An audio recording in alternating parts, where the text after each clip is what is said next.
It is 8:10 on this Monday morning. My pleasure to welcome to the program from the Albany County Clean Water Advocates, or ACCWA, but a different spelling of ACCWA, obviously. We've got Sylvia Bagdonas and Bern Hinckley on the program. Good morning. How are you two this morning? How's things going on a Monday, Sylvia? Very good. It's a nice Monday morning. Yes, it is. Enjoying the clean air. Clean water. We need a little bit of both. Yeah. Well, it's been rough the last couple of weekends. There's no doubt about it, with all the haze from that fire about 75, 80 miles west-southwest here. Well, we're talking clean water in this regard, and let's start with the Albany County Clean Water Advocates. Let's kind of refresh. I know I've talked with some folks about this before, and I think actually you two. Let's talk a little bit about what this group does and who are the members of ACCWA, if you wouldn't mind, Sylvia. Well, ACCWA is a nonprofit organization in Albany County, and we strive to make sure that we continue to have a clean water supply in Albany County. And anyone interested in working with us is welcome to come. We meet once a month at a business meeting, and so everyone is welcome. Whereabouts do you guys meet, or does it kind of roam around the city? It rotates. Recently, we've been meeting at the Unitarian Fellowship on Garfield. All right. I appreciate it. So that kind of fills you in a little bit on the background. Now, Bern, I'm going to ask you to kind of step up to the mic here and fill us in on what the mission of ACCWA is, if you wouldn't mind. Well, as Sylvia said, the organization started as, Citizens for Clean Water, it seems like, back, 2008 or so, in association with some development proposals that had been made over the Casper Aquifer east of town. That's the genesis of the group, and then it has formed and reformed over the years, mostly looking at land uses and their implications on the aquifer half of the water supply. So the mission is educational as much as anything. You know, folks figure milk comes from a carton in the store. Well, not quite. You got to kind of trace back. There's a cow at the other end of that, and we hope it's a healthy cow. So right. That's sort of the piece of the puzzle that we're trying to explain to folks, and are confident that once folks understand where their water comes from and what's necessary to keep it clean, that we can move in that direction. Well, talk a little bit about some of the risks that we have with the drinking water supply here in Albany County in the city of Laramie.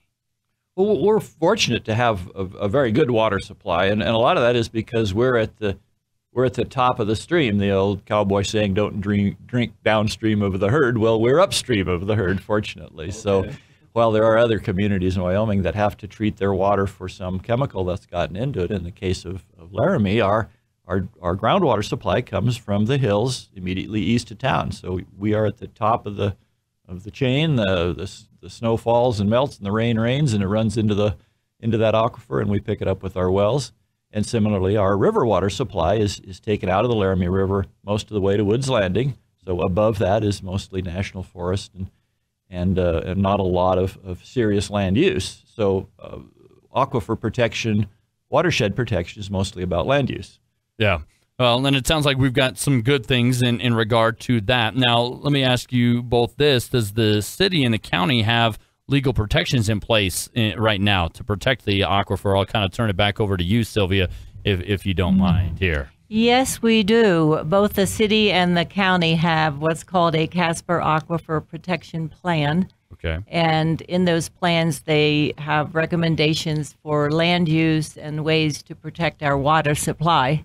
But they're only the plans are only as good as our elected officials and the government officials adhere to those plans.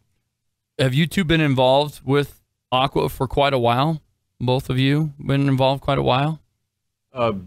Certainly. I'm a professional hydrogeologist, so I've been doing this kind of work professionally for 40 years now, and I've become something of the science guy advisor to ACCWA. This particular group, as ACCWA formed, Sylvia, just a few years ago, with you as an officer.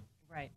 Well, and the only reason I bring it up, and because I'm curious, as to how we see changes when you do see changes in city of Laramie government or county government, how the relationships have to, I don't want to say be rebuilt, but how things kind of change with different members that come along through the years. And maybe you can speak to that, Sylvia, a little bit better. Yes, I think it requires diligence and continuous education to our elected officials and everyone. We have a transient population, really, right, in Albany County with the university, the junior college, WyoTech, and so forth.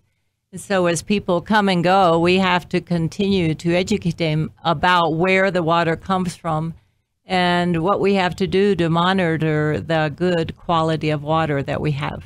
All right. We're talking with Bern Hinckley and Sylvia Bagdonas, who are in studio with me here this morning with the Albany County Clean Water Advocates during Laramie Live on KOWB. What are some of the concerns that we've got right now with the city and county regarding the protection of the drinking water? Bern, maybe you can talk a little bit more about that and some of the specifics that you guys are looking to address right now. Well, as Sylvia indicated a moment ago, the things kind of ebb and flow, and I'd like to emphasize that aquifer protection is not strictly regulation. It requires the cooperation of all the folks who live and work on the aquifer. So there are multiple components to keeping the water supply clean, and one is just responsible behavior by all the participants. And then, to some extent, we rely on our government zoning and land use planning authority, and they have to strike the appropriate balance between I mean, we all live out here in the West and enjoy doing what we want to do, and then we have some responsibility to one another, and that has to be modulated. Right now, things I think are moving in a positive direction. The Pilot Hill program that I'm sure you're familiar with is primarily an open space recreational view sheds opportunity, but has very substantial aquifer protection components to it, in that the vision is to leave that land relatively undeveloped. Yeah. And then that really is the best situation. Many communities own their watersheds and just completely restrict development on them. So our goal is to establish and maintain an appropriate level of development to protection of the great quality that we have, and that's maintenance. Yeah, absolutely, absolutely. How can we go about help keeping this water here in Albany County and in the city of Laramie safe? I guess. How do we go about that, keeping the drinking water at the good level it is right now, I guess, moving forward here? Well, we encourage everyone to keep observing where things are happening. That is, are there proposed developments in the aquifer protection area? Mm-hmm. And if an issue is coming up before, let's say, city council or the county commissioners regarding water issues, it's really important for the citizens to speak up, write letters, and say, yes, I am concerned about this. We are very fortunate that we are awarded a grant from the Center for Health, Environment, and Justice, and the whole objective of this grant is to provide education to our community about the water issues. And we are partnering with organizations in town. Okay. And these are the businesses that use water for tea, coffee, and brewery. And in that process, we will provide education through those businesses. And we're really excited because we've had so far, the following people have signed up to work with us during October, which is Water Appreciation Month. Okay. And that is Night Heron, Turtle Rock, Alibi, Sweet Melissa's, Lovejoy's, Altitude, and Cold Creek Coffee and Tap. And if there are other businesses out there who would like to join us, we'd really appreciate that. And you can go to our website at Albany County CleanWaterAdvocates.org. Okay. So Albany County CleanWaterAdvocates.org. So this month is Clean Water Appreciation Month, and obviously you get it beautiful, as Bern put it earlier, from the Casper Aquifer and the Laramie River. So what highlights Clean Water Month in your estimation here? What are some of the highlights of Clean Water Month? Just beautiful drinking water that we have here in Laramie. I mean, I'll be honest with you. I've gone different places, and water doesn't taste the same across this country. There's no doubt about that. No, I think we've got some of the better water around. And in direct answer to your question, one of the things we're doing is hosting two of the officials with the city, Derek Tini and Darren Parkin, have prepared a slideshow documenting the history and status of the city water supply. That'll be on the 24th. Okay. At the Albany County Library, and we welcome everybody to come out to that. 7 o'clock, isn't that right, Sylvia?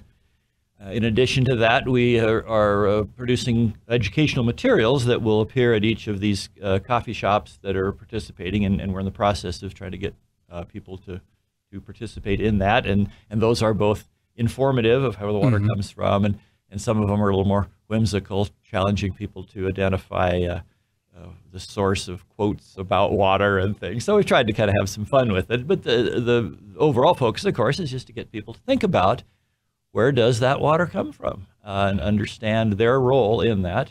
When you dump something on the ground, it doesn't go off into outer space. It soaks in or it runs off. So everything's connected. That's what we hydrogeologists are always pitching. Yeah, absolutely. We'd like people to understand that. Absolutely. So much, and a lot of it that I think of from a weather perspective, and you can correct me if I'm wrong on this, Bern, is snowpack. Snowpack helps immensely, I would imagine, something that you've studied over the years. Well, the snowpack is huge, and the increase in water that we get going up the hill. Here in Laramie, there's about 10, 12 inches of moisture a year that falls. By the time you get up to Happy Jack, that's probably 24 inches. So nice. We really depend on the snow and the snow melt and the rainfall as it goes up the hill from here to Happy Jack. And it's interesting that the whole story in Wyoming groundwater, or in Laramie groundwater, occurs between the east edge of town and the summit of the range. Yeah, and actually, you mentioned earlier the Pilot Hill project. I'm going to be I've actually reached out and hopefully get an update on what's going on with that here in the next little bit on the program for folks in the audience. But you mentioned that slideshow presentation coming up October 24th. That is a Wednesday, 7 o'clock at the Albany County Public Library, 8th and Grand. If I'm interested in getting involved, Sylvia, how do I go about getting involved with Albany County Clean Water Advocates if I have a desire to do so? Well, we encourage everyone to go to our website, which is at albanycountycleanwateradvocates.org. We also have Facebook and Gmail. We meet monthly, and our next meeting will be the end of November, actually. That's our business meeting. Okay. It's the fourth Tuesday of each month. And I think if everyone comes out to the presentation on October the 24th, they will get a real good overview of the issues that we work with. It's going to be an excellent presentation. With that, I think we'll put a bow on it. Bern, Sylvia, thanks so much for coming in and talking about ACCWA and obviously Clean Water Month and some of the things that you guys do with Albany County Clean Water Advocates. Thanks so much for coming on the show this morning. Thanks for having us. Thank you.